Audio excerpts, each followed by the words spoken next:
បាទមុននឹងចូលសាច់រឿងរបស់យើងសូមបងប្អូនជួយ Subscribe អ្នកមួយផងដើម្បីទទួលបាននូវវីដេអូថ្មីៗជាបន្តទៀតមានហេតុការណ៍កើតឡើងនៅក្នុងភូមិភាគឦសានមួយដែលមានរយៈពេល2សប្តាហ៍មកហើយដែលធ្វើឲ្យមន្ទីររបស់អ្នកភូមិស្លាប់ហើយនឹងបាត់ដោយគ្មានមូលហេតុហើយតាអហើយនឹងអ្នកភូមិក៏នាំគ្នាដើរស្វែងរកឬគល់នៃការធ្វើឲ្យមន្ទីររបស់គាត់បាត់និងស្លាប់ដោយគ្មានមូលហេតុបែបនេះគាត់មានការសង្ស័យទៅលើយាយណុងដែលរស់នៅក្នុងព្រៃជ្រៅមួយគាត់បាននាំអ្នកភូមិទាំងអស់ទៅចាំលបមើលនៅមុខផ្ទះរបស់គាត់មួយសន្ទុះក្រោយមកតាអហើយនឹងអ្នកភូមិក៏បានឃើញយាយណុងរត់ចេញពីក្នុងព្រៃនោះហើយដៃរបស់គាត់បានកាន់មាន់ពីរទាំងសងខាងរត់សម្ដៅទៅផ្ទះរបស់គាត់បានរត់យ៉ាងលឿនសម្ដៅទៅផ្ទះរបស់គាត់ហើយអណ្ដាតរបស់គាត់លៀនចេញមកក្រៅគួរឲ្យខ្លាចខ្លាំងណាស់ពេលបានឃើញយាយណុងហើយតាអហើយនឹងអ្នកភូមិក៏បានរត់ទៅពីក្រោយយាយណុងតាអក៏បានច្រានទ្វារចូលទៅក្នុងផ្ទះរបស់យាយណុងឃើញយាយណុងកំពុងតែសំងំបឺតចិញ្ចក់ឈាមមាន់នៅក្នុងផ្ទះរបស់គាត់ហើយតាអក៏បានលំពាត់យាយណុងតាអក៏បាននិយាយទៅកាន់យាយណុងថាឲ្យពួកខ្ញុំចាប់ខ្លួនទៅខ្ញុំមិនធ្វើបាបយាយទេហើយនឹងសន្យាថាមិនឲ្យយាយលំបាកឡើយដោយក្រឡេកទៅមើលយាយណុងហាក់ដូចជាមិនខ្វល់ទៅនឹងសម្ដីរបស់តាអដែលនិយាយទៅកាន់គាត់ទេហើយគាត់ក៏បានងើបស្ទុះមកភ្លាមសង្កត់មកលើតាផានយ៉ាងពេញទំហឹងយ៉ាងខ្លាំងហើយភ្លាមនោះគាត់ក៏បានខំស្មារបស់តាផានហើយធ្វើឲ្យតាផានមានការឈឺចុកចាប់ជាខ្លាំង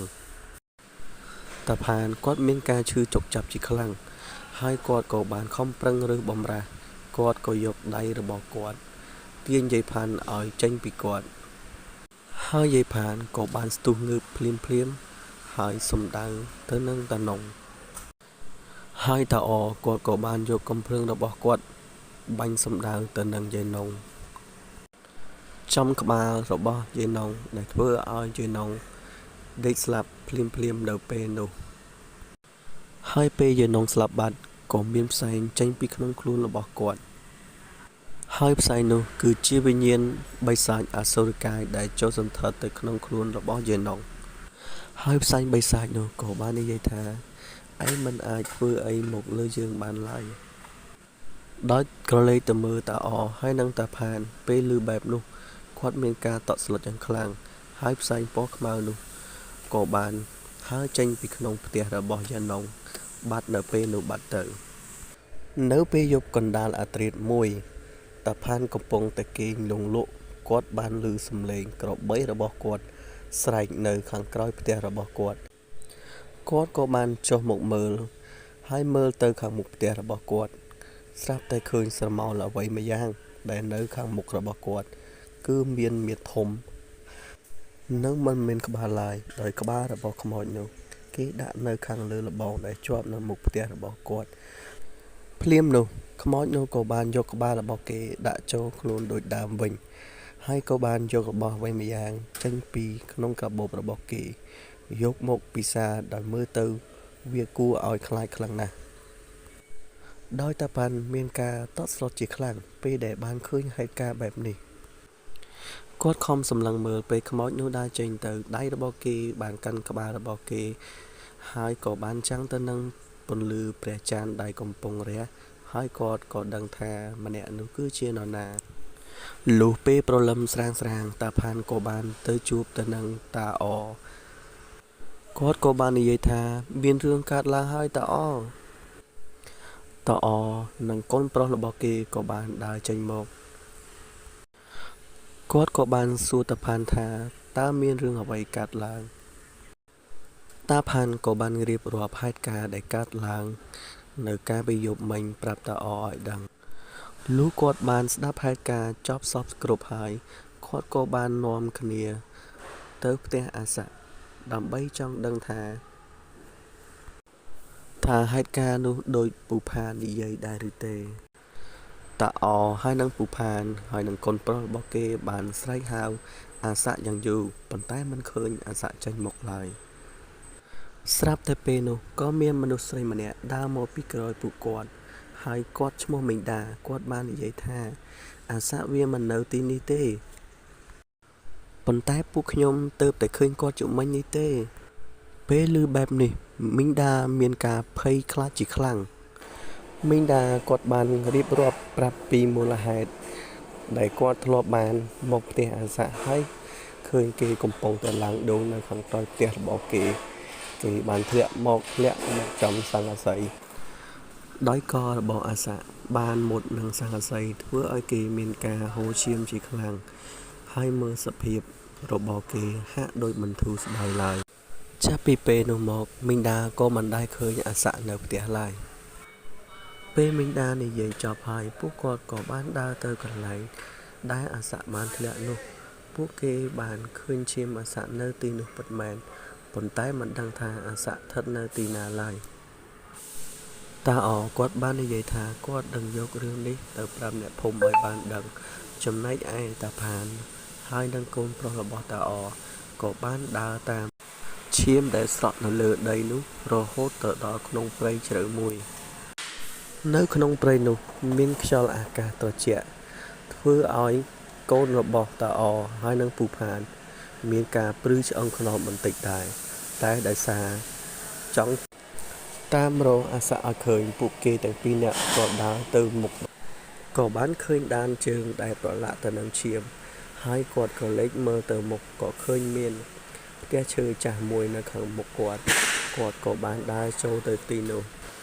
ពេលពូផានបានចូលទៅក្នុងផ្ទះនោះហើយគាត់ក៏បានឮសំឡេងអ្វីម្យ៉ាងដែលនៅខាងមុខរបស់គាត់ក៏បានទាញកំភ្លើងតម្រង់ទៅកន្លែងដែលឮសំឡេងនោះហើយគាត់បានដើរទៅគៀកកន្លែងដែលឮសំឡេងនោះស្រាប់តែឃើញអាស័កដែលឈរនៅខាងមុខគាត់នេះប៉ុន្តែគេមិនមានក្បាលឡើយធ្វើឲ្យកូនរបស់តាអហើយនឹងពូផានមានការតក់ស្លុតជាខ្លាំងពេលដែលបានឃើញសាកសពរបស់អាស័កគ្មានក្បាលដែលឈរនៅខាងមុខពួកគេទាំងពីរនាក់ដោយសាកសពនោះបានស្ពាយទៅនឹងកាតាបមួយដែលដាក់របស់អ្វីម្យ៉ាងដោយមើលទៅដូចជាពោះវៀនហើយគេក៏បានរត់ចេញពីទីនោះបាត់ទៅកូនរបស់តាអបានស្រែកយ៉ាងខ្លាំងហើយពូផានក៏ប្រញាប់យករឿងនេះទៅប្រាប់តាអឲ្យបានដឹងដែរនៅពេលយប់កណ្ដាលអាធ្រាត្រស្រាប់តែមានបុរសម្នាក់បានដើរសំដៅទៅផ្ទះតាអដៃរបស់គាត់បានកាន់ទៅនឹងរបស់អ្វីម្យ៉ាងដែលមើលទៅមានឈាមប្រឡាក់នៅលើនោះគាត់ក៏បានស្រែកហៅតាអហើយពេលនោះដែរតាអក៏បានចុះមកមើលគាត់បានសួរទៅពូឈូថាមានការអ្វីបានជាមកផ្ទះគាត់ទាំងយប់កណ្ដាលអាធ្រាត្របែបនេះខ្ញុំបានដើរកាត់ខាងក្រោយផ្ទះរបស់អាស័កហើយក៏បានប្រទះឃើញក្បាលរបស់អាស័កនៅខាងក្រោយផ្ទះរបស់គេតាអគាត់ក៏បានសួរទៅនឹងពូឈូថារាងកាយរបស់អាស័កនៅស្ថិតនៅទីណាពូឈូក៏មិនបានដឹងថារាងកាយរបស់អាស័កស្ថិតនៅទីណាដែរហើយពួកគេមានការភ័យខ្លាចជាខ្លាំងដោយពេលនោះសាកសពរបស់អាស័កក៏បានដើរមកផ្ទះរបស់តាអដើម្បីមកយកក្បាលរបស់គេដែលពូឈូបានយកមកទីនេះដោយពូឈូបានឃើញរាងកាយរបស់អាស័កដោយមានសភាពបែបនេះហើយគាត់បានថយក្រោយហើយស្រាប់តែពេលនោះតាអគាត់ក៏បានងាកមកខាងក្រោយហើយស្រាប់តែឃើញសាកសពអាស័កនៅខាងក្រោយគាត់ក៏បានយកកាំភ្លើងតម្រង់ទៅសាកសពអាស័កនោះហើយគាត់បានបាញ់មួយគ្រាប់ប៉ុន្តែមិនអាចធ្វើអីសាកសពនោះបានឡើយហើយភ្លាមនោះសាកសពនោះក៏ហក់មកសង្គ្រប់តាអសាកសពនោះបានច្របាច់កតាអយ៉ាងខ្លាំងហើយពូឈូមិនអាចជួយអ្វីតាអបានឡើយហើយភ្លាមនោះក៏ឮសំឡេងកំភ្លើងបានបាញ់ទៅចំថង់ដែលដាក់ក្បាលអាស័កនោះក៏បានធ្លាក់មកខាងក្រោមហើយរាងកាយរបស់អាស័កបានខ្ទាតចេញពីតាអភ្លាមនោះដែរពូផានគាត់ក៏បានបញ្ជាឲ្យកូនតាអយករូបព្រះពុទ្ធរូបមួយអង្គយកទៅដាក់ក្នុងមាត់ខ្មោចនោះ ភ្លាមនោះកូនរបស់តាអងគេក៏បានរត់ទៅយកព្រះពុទ្ធរូបនោះហើយគេក៏បានយកព្រះពុទ្ធរូបនោះដាក់ចូលទៅក្នុងមាត់ខ្មោចនោះពេលដែលគេបានដាក់ព្រះពុទ្ធរូបនោះចូលទៅក្នុងមាត់ខ្មោចនោះហើយខ្មោចនោះក៏បានស្រែកមានការឈឺចុកចាប់ជាខ្លាំងដោយក្បាលរបស់អាសៈបានប្រមៀលទៅប្រមៀលមកដោយភ្លើងឆេះសន្ធោសន្ធៅបែបនេះហើយគេក៏បានរលាយបាត់ទៅបាទរឿងនេះក៏មានតែប៉ុណ្្នឹងដែរបើបងប្អូនពេញចិត្តនៅវីដេអូសូមជួយ Subscribe ម្នាក់មួយផងដើម្បីទទួលបាននៅវីដេអូថ្មីៗជាបន្តទៀតសូមអរគុណ